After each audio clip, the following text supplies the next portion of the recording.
तो जी नाज़रीन, स्वीटी आ चुकी है मैदान में अपना बदला लेने के लिए। अब ऐसा हश्र करने वाले इन लोगों का। लेकिन जी एक बात है, इन लोगों के साथ जो कुछ मर्ज़ी हो जाए, इन लोगों को सबक हासिल नहीं होता है। अपनी ही धुन में मगन है।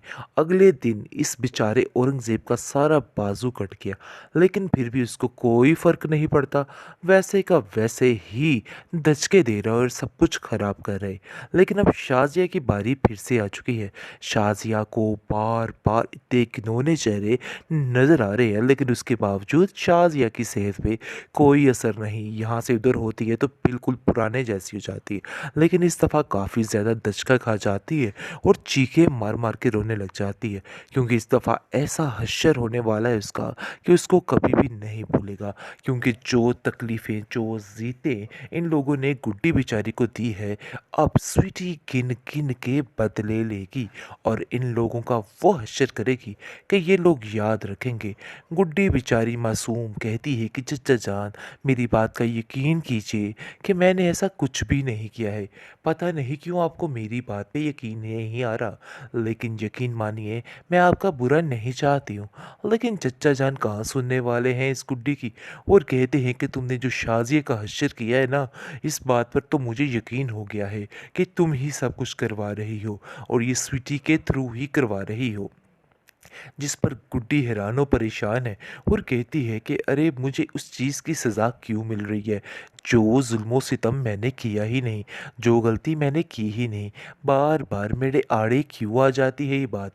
शाहजी कहती है कि इस बार की दफ़ा मैं तुम्हें नहीं छोड़ूंगी, मैं तुम्हें ऐसा सबक सिखाऊंगी, ऐसा सबक सिखाऊंगी कि तुम याद रखोगी।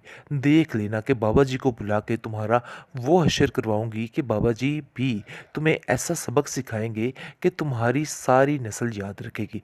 जिस पर गुड्डी बेचारी रोने लग जाती है और कहती है कि देखिए नासिर मामू, ये सब लोग मुझे क्यों गलत समझ रहे हैं, मुझे तो कुछ समझ नहीं आ रही। मैंने तो कुछ भी बुरा नहीं किया है। आखिर ये लोग मेरे पीछे हाथ धो के क्यों पड़ चुके हैं ना कोई बड़ा मसला खड़ा हो सकता है और गुड्डी कुछ भी उगल सकती है। लेकिन इन सब चीज़ों में नासिर उसका बहुत ज़्यादा साथ देने वाला है और इस चीज़ का आइडिया दूसरों को नहीं है। शाज़िया समझ रही है कि उसका भाई उसके साथ मिलकर इस गुड्डी को नुकसान पहुंचाने में उसकी मदद करेगा, लेकिन वह नहीं जानती कि यही उसकी मदद करने के लिए हर वक्त हमारी तैयार ज़िंदगी है। से हमेशा हमेशा के लिए निकल जाएंगे। इसलिए तुम्हें परेशान नहीं होना है, बल्कि हिम्मत रखो, देख लेना सब कुछ ठीक हो जाएगा। उसको बहुत ज़्यादा तसल्ली देता हुआ नज़र आ रहा है और कहता है कि फ़िक्र मत करना, मैंने जिस दौलत के लिए अपनी सारी ज़िंदगी दांव पर लगा दी, मैं उसको इतनी जल्दी इतनी आसानी के साथ अपने हाथों से नहीं जाने दूंगा। ये मेरा तुमसे वादा है। आगे से शाजी कहती है कि भाई ऐसे ना हो कि आपके वादे के चक्कर में हमारी जान ही चली जाए। इस स्वीटी को तो ठिकाने लगाएं पहले, मुझे तो कुछ समझ नहीं आ रही कि मैं क्या करूं। जिस पर फिर उसका वहम देकर उसको साइड पे कर देता है और कहता है कि नहीं, आप लोगों के वहमो गुमान पे सिर्फ और सिर्फ स्वीटी सवार हो चुकी है, इसके अलावा और कुछ भी नहीं है। तुम लोगों को कुछ नज़र ही नहीं आता स्वीटी के बगैर, इसलिए ये बातें सोचने का कोई फ़ायदा नहीं है। शाज़िया समझ चुकी है कि यहाँ पे कोई दाल नहीं गलनी है। खैर अब देखेंगे कि वो अब डबल ट्रिपल से भी पहले से भी ज़्यादा गुड्डी के पीछे हाथ धो के पड़ जाती है और कहती है कि तुम्हारी तो इन 2 दिनों में पर ही निकल आई। ऐसा लगता है कि जैसे सदियों से बड़ी ऐशो-इशरत की ज़िंदगी गुजार रही हो।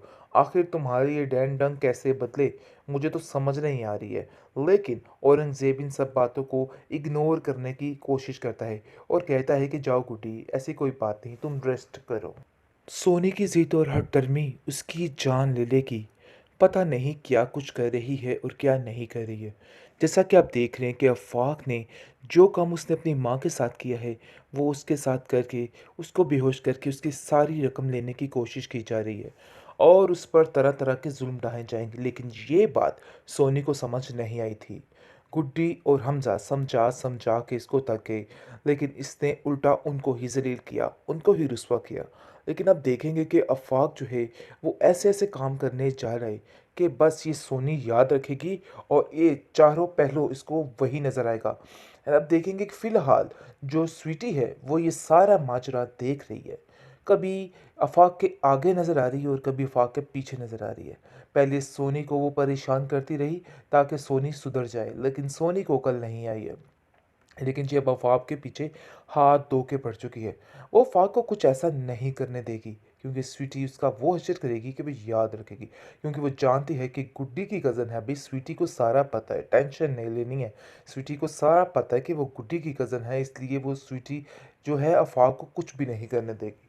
दूसरी तरफ देखेंगे कि जो बंदा इस गुड्डी के साथ बुरा करना चाहता है, उसके साथ ऐसा हश्र कर दिया गया है कि ये याद रखेगा। जैसा कि वो लोग फंक्शन से वापस आ रहे होते हैं, उन लोगों का बुरे तरीके से एक्सीडेंट हो जाता है, जिसकी वजह से सारे स्वीटी को ही कसूरवार ठहरा रहे हैं और कह रहे हैं स्वीटी की वजह से ही ये सब कुछ हुआ है।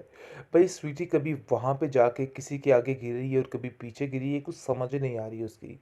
लेकिन जी आप देखेंगे कि जिस तरीके से इस ड्रामे को हॉरर दिखाया गया था ना, ऐसा कोई सीन नहीं है, बल्कि अब तो कुछ और ही सीन बन चुका है। फिलहाल आप देखेंगे कि शाज़िया कहती है कि अरे भई इस लड़की को मैं बिल्कुल भी बर्दाश्त नहीं करूँगी। और वो स्वीटी, छटाक भर की स्वीटी, क्या हाल करके रख दिया उसने हमारा।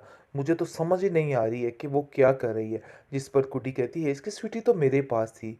आप कैसे खालाजान कह सकती हैं कि स्वीटी आगे थी आपके वजह से, यानी उसकी वजह से आपका एक्सीडेंट हुआ है। लेकिन जब देखेंगे कि औरंगज़ेब कहता है जो कुछ भी है अभी फ़िलहाल तुम्हें शाज़िया खामोश रहना होगा। इन सब बातों को करने का कोई फ़ायदा नहीं है, क्योंकि अब इन बातों का कोई भी जवाब नहीं है। क्योंकि वो तो गुड्डी का काम ख़त्म करना चाहता है। इसलिए उसके लिए दिन-रात मेहनत कर रहा है और दिन-रात एक कर रहा है और शाहज़ाद को यकीन दिलाता है, कहता है कि बस कुछ देर और ये सब कुछ बर्दाश्त कर लो। देख लेना कि तुम्हारी ज़िंदगी में कितना सुकून हो जाएगा और ये गुड्डी और स्वीटी हमारी ज़िंदगी से हमेशा-हमेशा के लिए निकल जाएँगे।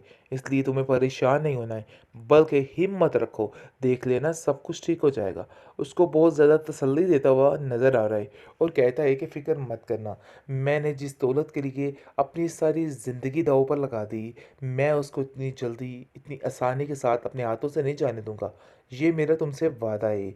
आगे से शाज़ी कहती है कि भई ऐसे ना हो कि आपके वादे के चक्कर में हमारी जान ही चली जाए।